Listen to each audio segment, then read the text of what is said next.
System सही है कि my dear children, boys and girls, you are all welcomed in this my video class.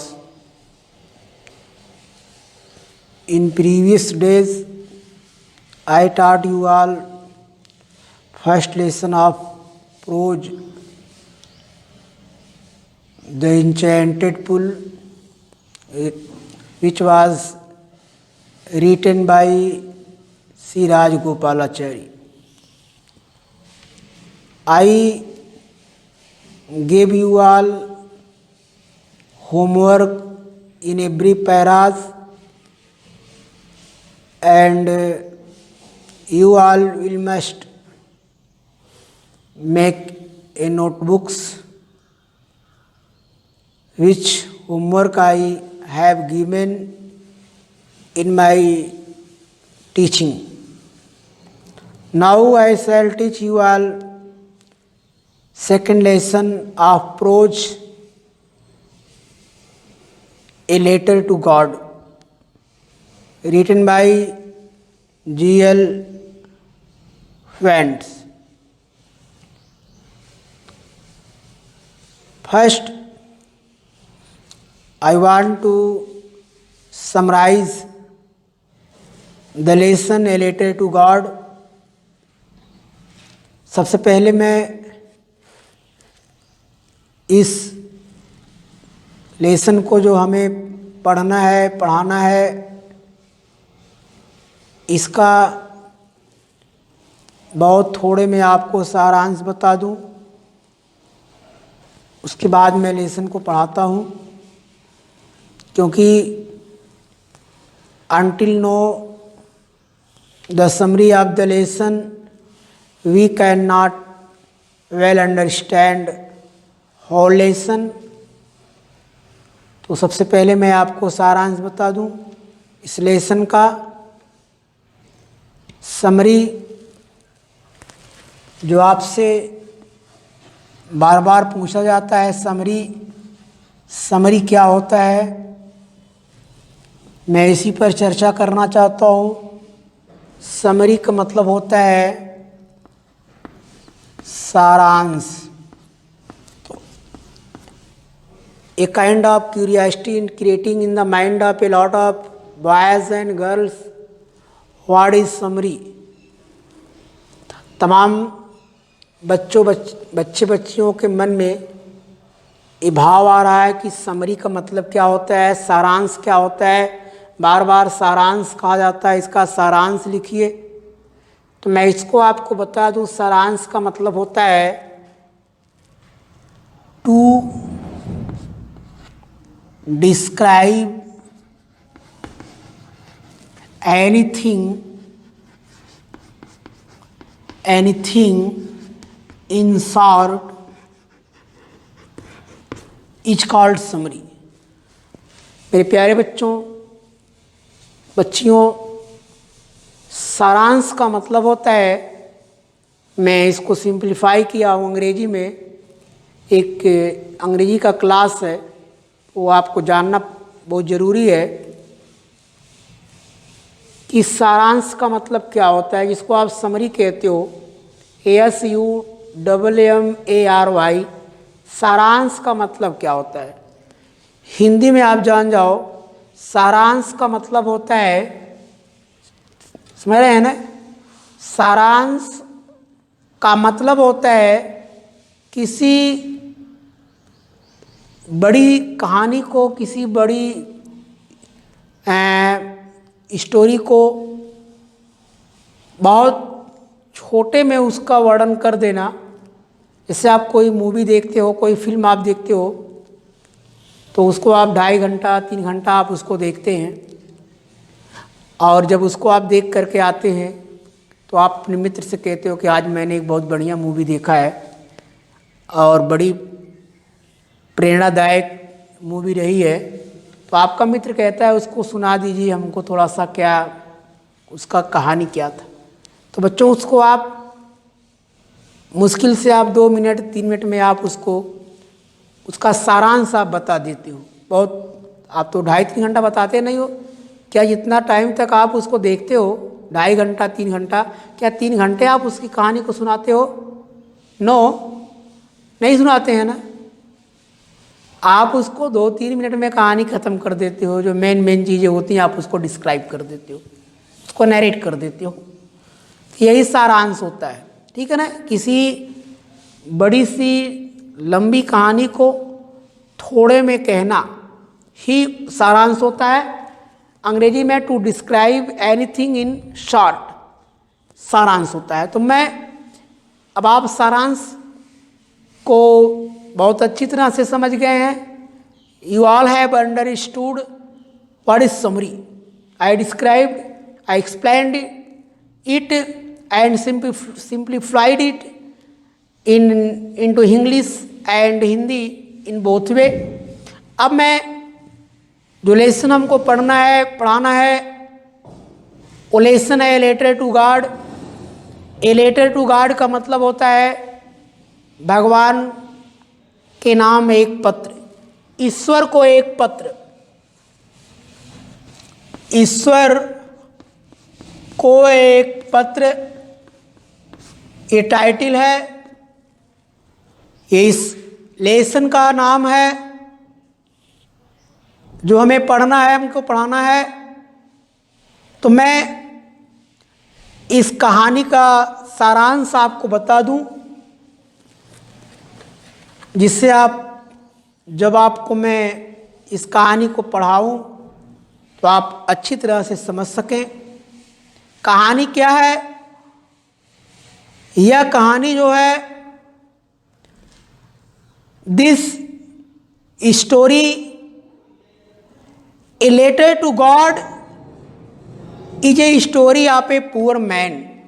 मैं इसको हिंदी और अंग्रेजी दोनों माध्यम से आपको बताऊंगा, क्योंकि हमारे ऐसे बच्चे बच्चियां जो टैलेंटेड हैं, जिनके अंदर अंग्रेजी सीखने की एक क्यूरियासिटी होती है। जब हम अंग्रेजी बोलते हैं तो उनके अंदर भी भाव पैदा होता है कि हम भी बोलें, हम भी सीखें। इसलिए हम इसको हिंदी अंग्रेजी दोनों माध्यम से आपको हम समझाते हैं। This story is a story of a poor farmer whose name was Lencho. यह कहानी जो है एक ऐसे गरीब किसान की है जिसका नाम लेंचो था। यह एक गरीब निर्धन किसान की कहानी है जिसका नाम लेंचो था। और लेंचो जो किसान था, Lencho was very hard working. Lencho एक बहुत ही हार्ड वर्किंग, सभी लोग जानते हैं कि हार्ड वर्किंग का मतलब होता है वेरी लेबोरियस। लेंचो एक बहुत ही मेहनती परिश्रमी किसान था। He had a firm believe in God. और उस फर्म बिलीव, एक अंग्रेजी का वर्ड आता है फर्म बिलीवर। फर्म बिलीवर का मतलब होता है दृढ़ विश्वासी। वह भगवान में एक मजबूत आस्था रखने वाला, भगवान में एक मजबूत विश्वास रखने वाला व्यक्ति था। उसका ईश्वर में बहुत ही गजब एक अद्भुत आस्था थी। ये उसके चरित्र की सबसे बड़ी खासियत है। वह मेहनती था, परिश्रमी था। ये उसके चरित्र की बड़ी विशेषता है। और कहानी शुरू होती है 1 year his crop was totally destroyed on account of heavy rain and hailstone. 1 year मेरे बच्चों, 1 साल, 1 वर्ष, हिज ऑल क्रॉप, क्रॉप का मतलब आप समझते हो, क्रॉप माने फसल होता है, हार्वेस्ट भी आप कहते हो। 1 year his all harvest, his all crop destroyed, destroyed माने हो गया कि नष्ट हो गया, on account of heavy rain and hailstone. 1 वर्ष उसकी पूरी जो फसल थी वह भारी बरसात के कारण और ओले और पत्थर पड़ने के कारण जो है उसकी पूरी फसल नष्ट हो जाती है। और no one was who can, there was no one who could help him. अब कोई उसकी मदद करने वाला नहीं था, कोई लेंचो की सहायता नहीं करने वाला था। इस विषम परिस्थिति में जब उसकी पूरी फसल जो है भारी बरसात के कारण, पाथर और ओला पड़ने के कारण जो है नष्ट हो जाती है, ऐसी कंडीशन में कोई उसकी मदद करने वाला नहीं था। No one was who could help him in this miserable condition, कोई उसकी सहायता नहीं करने वाला था।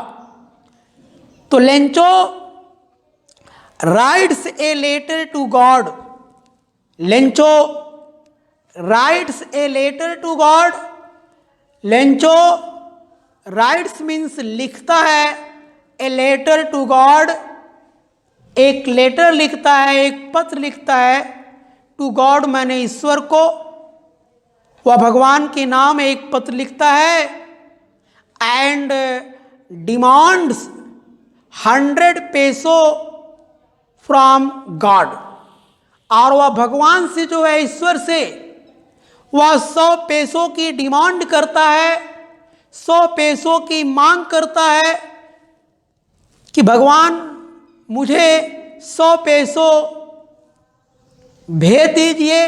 वह यह पत्र में लिखता है, बिकॉज क्योंकि my all crop have destroyed on account of heavy rain and hailstone, क्योंकि मेरी पूरी फसल ओले और भारी बरसात के कारण जो है नष्ट हो चुकी है।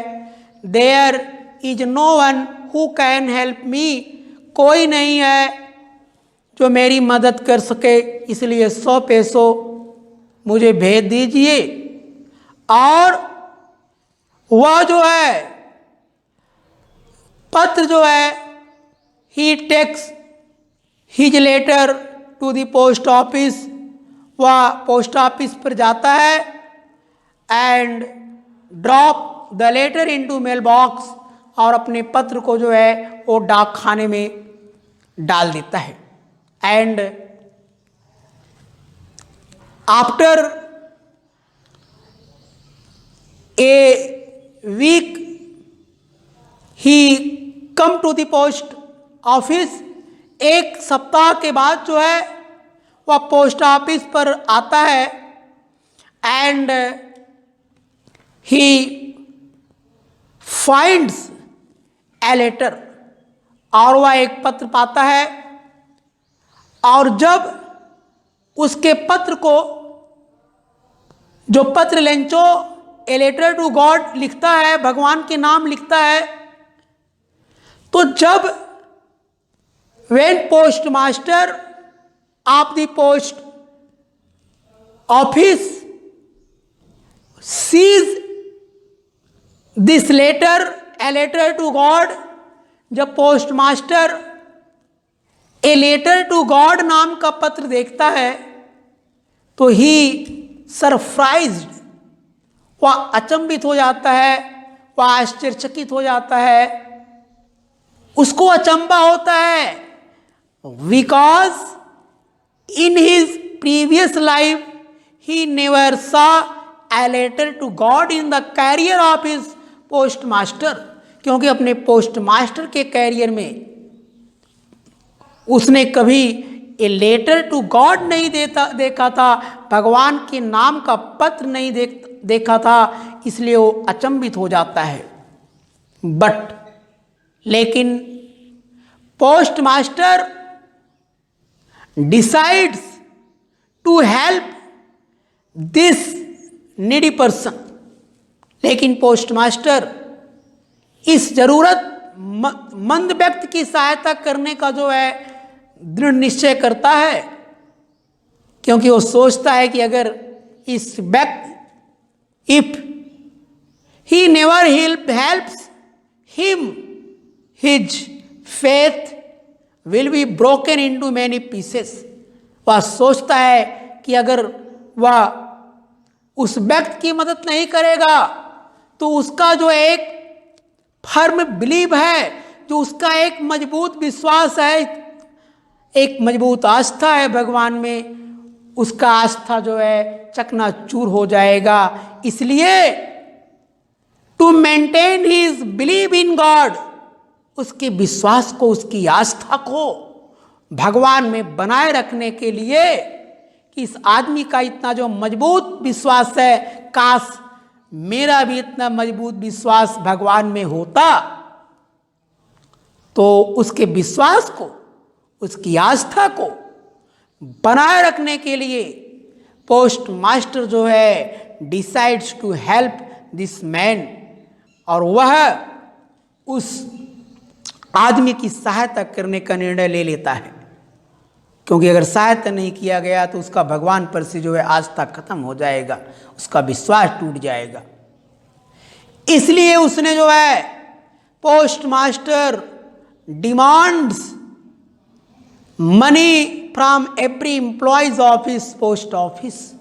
इसलिए उसने अपने पोस्ट ऑफिस पर काम करने वाले समस्त कर्मचारियों से कुछ ना कुछ दान देने के लिए कहा कि everyone should give some money in the work of charity. कहा कि सभी लोगों को इस चैरिटी के वर्क में, इस पुण्य के काम में कुछ ना कुछ सभी लोगों को सहयोग करना चाहिए, दान देना चाहिए इस पुण्य के काम में।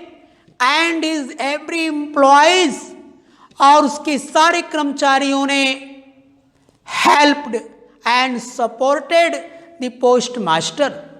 सभी लोगों ने पोस्ट मास्टर की सहायता किया, सब लोगों ने, everybody gave according to his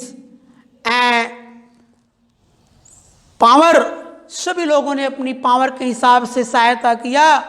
but they could not collect 100 पैसो, लेकिन वे 100 पैसों नहीं कलेक्ट कर सके।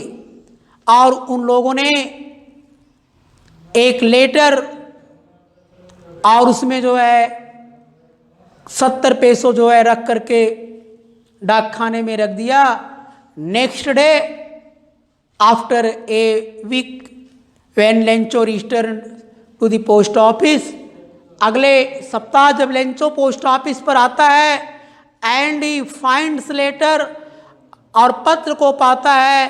When he opens the letter, जब वह उस पत्र को खोलता है जिस पर लिखा होता है this letter is send on behalf of God, यह पत्र भगवान की तरफ से भेजा गया है।